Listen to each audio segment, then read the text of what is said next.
مصلی بنا لیں, وہاں نماز پڑھا کریں. اس جگہ پہ سورہ بقرہ کی آیت نمبر 125 ہے.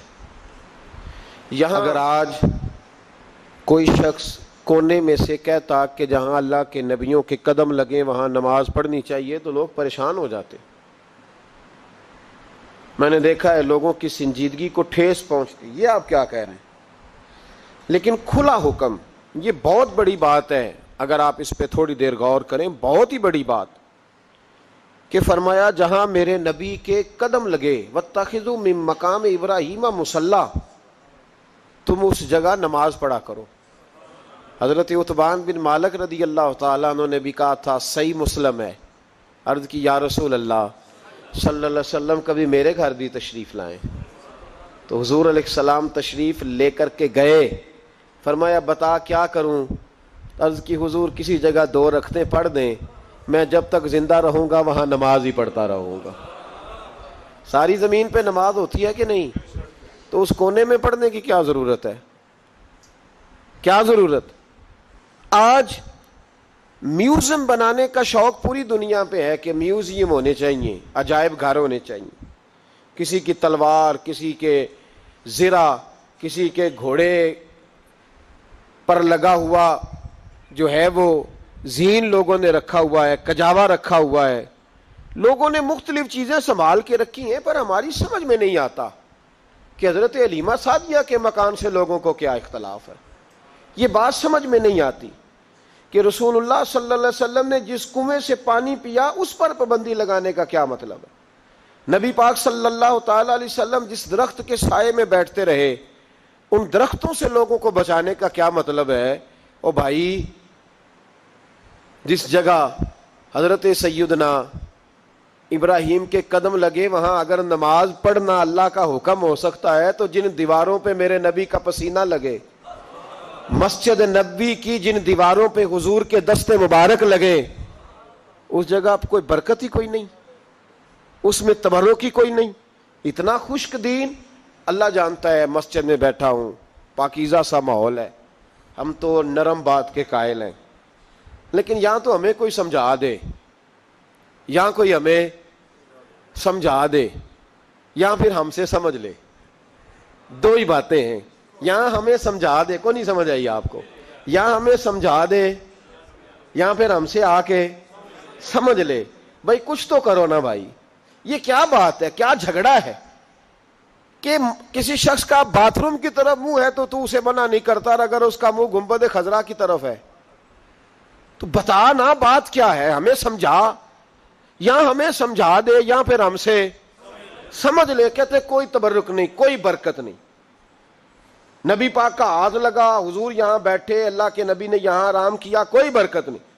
سورہ یوسف آیت نمبر 92 اور 93.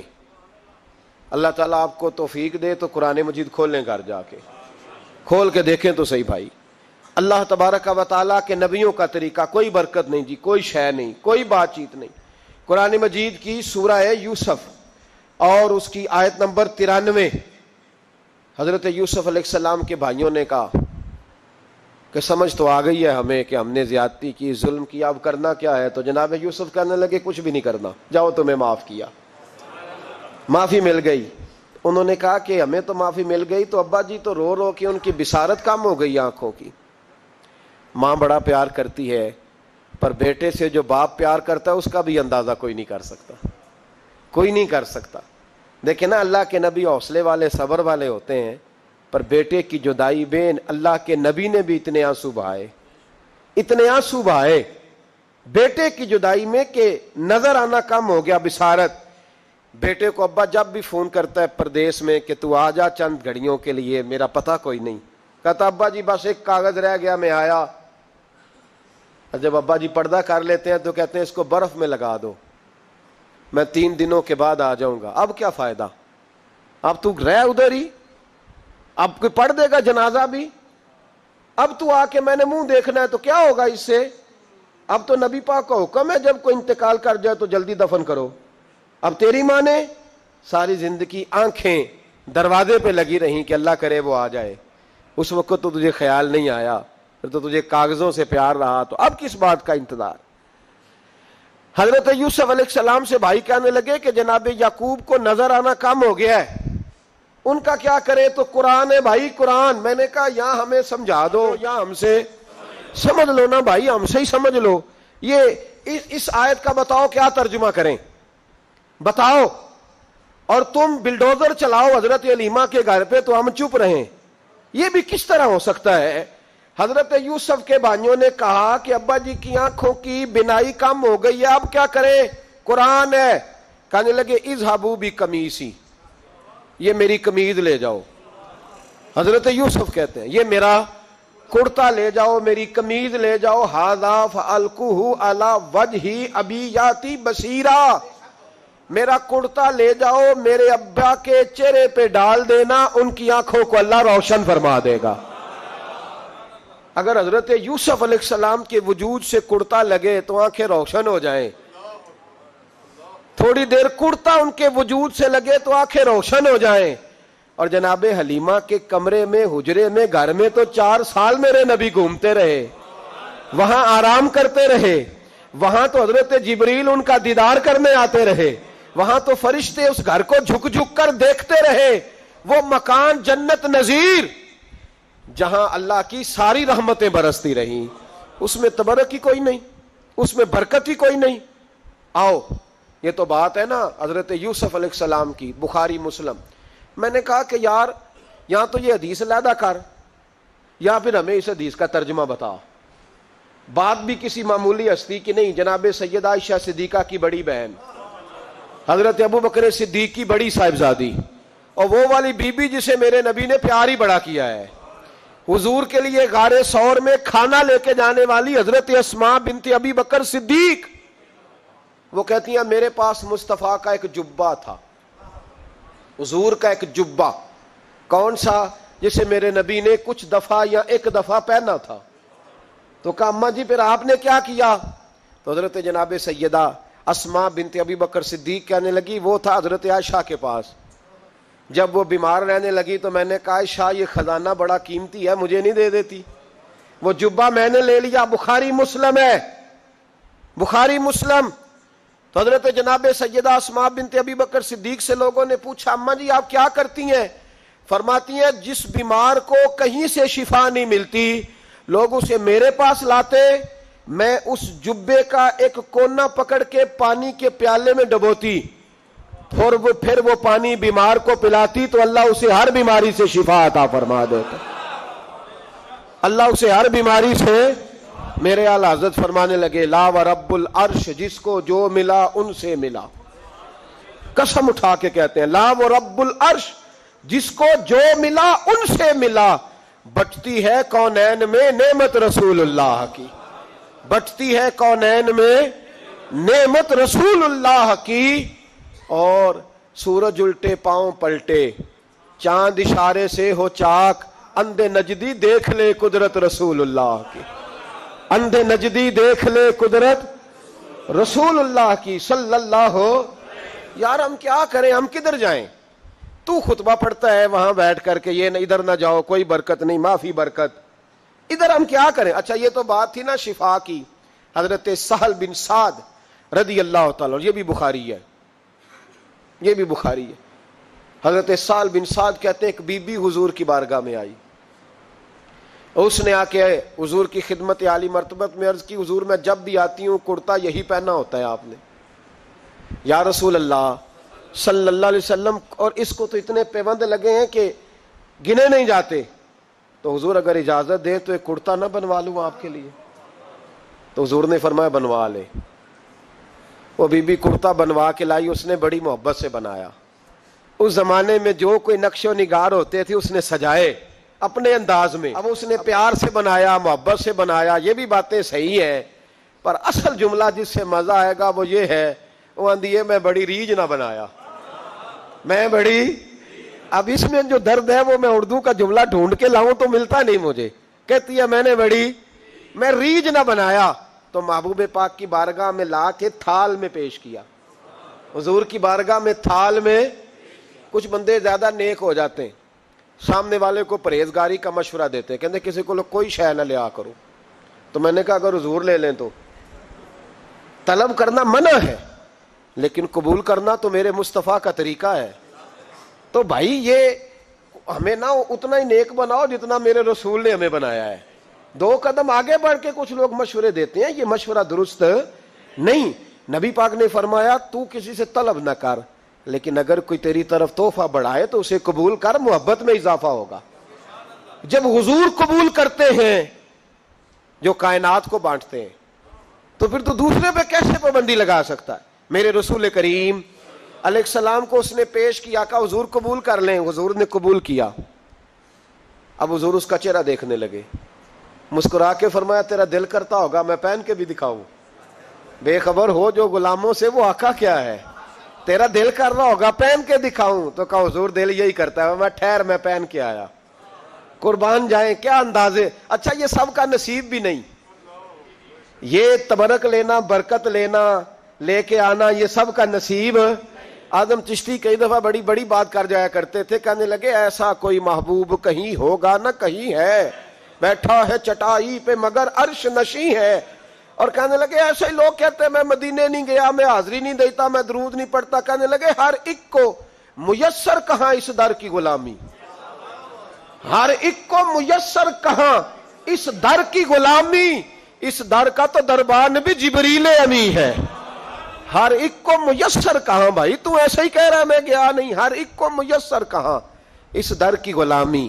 اس در کا تو دربان بھی. ایک جگہ کہنے لگے تمہارے رخسار کی تجلی تجلی نور سرمدی ہے، یہ مہر و ماں کی ضیا نہیں ہے، تمہارے چہرے کی روشنی ہے. وہ جلوہ ذات ذات حق سے جو سب سے پہلے جدا ہوا تھا، وہی بنا کشور رسالت. یہ 4 سو جس کی روشنی ہے، جو ہم بشر ہیں تو وہ بشر کیوں، جو وہ بشر ہیں تو ہم بشر کیوں. یہ راز ہے ایک، اسے وہ سمجھے جسے حقیقت سے آشنی، جسے حقیقت سے آ گئی ہے. اور پھر آدم چشتی کہنے لگے زمانہ حیران کہ ایک بشر لا مقام پہ پہنچا تو کیسے پہنچا. زمانہ حیران ایک بشر لا مقام پہ پہنچا تو کیسے پہنچا. میں محو حیرت ہوں کہ عرش کی جہاں زمین پہ کس طرح رہ رہی ہے. میں محو حیرت ہوں کہ عرش کی جہاں زمین پہ کیسے رہ رہی ہے. تو بھائی نبی کریم علیہ السلام نے کہا تو ٹھہر میں پہن کے آیا. حضور اندر تشریف لے گئے، تھوڑی دیر کے بعد پہن کے آئے. اس خاتون کو اتنی خوشی ہوئی کہ اس کی آنکھوں میں آنسو ہی آ گئے. کہنے لگی دیکھو میرا نصیب میں بنا کے لائی ہوں، مصطفیٰ نے قبول فرمایا. بڑی راضی ہوئی، چلی گئی. حضرت سال بن سعد کہتے ہیں قریب ایک صحابی کھڑے تھے، اور شارحین نے لکھا ہے معمولی آدمی نہیں، حضرت عبد الرحمن ابن عوف تھے، صحابہ میں سب سے امیر آدمی. اللہ اکبر، ذرا لطف دیکھیے گا. کہتے ہیں وہ قریب کھڑے تھے، جب حضور نے پہنا نا تو تعریفیں کرنے لگے، کہنے لگے سونیا کمال ہی ہو گئی ہے، محبوب کیا بات ہے. حضور اس کے بنانے کی محبت کی بھی کیا ہی بات ہے، پر جو اللہ نے رنگ روپ آپ کو عطا فرمایا اس کی بھی کیا ہی بات ہے. یا رسول اللہ اتنا پیارا لگ رہا ہے، اتنا پیارا.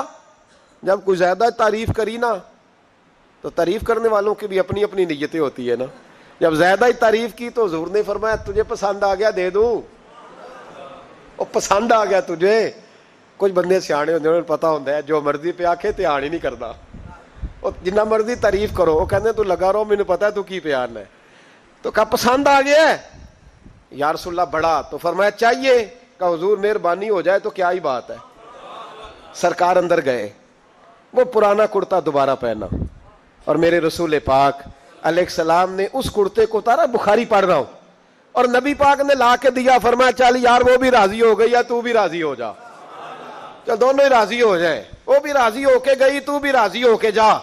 اس کو دیا، حضور چلے گئے. صحابہ بعد میں اس صحابی کے پیچھے کہنے لگے یار تو تگڑا بندہ ہے، تجھے ضرورت ہی نہیں تھی. اور حضور علیہ السلام نے بڑی مشکل سے قبول کیا.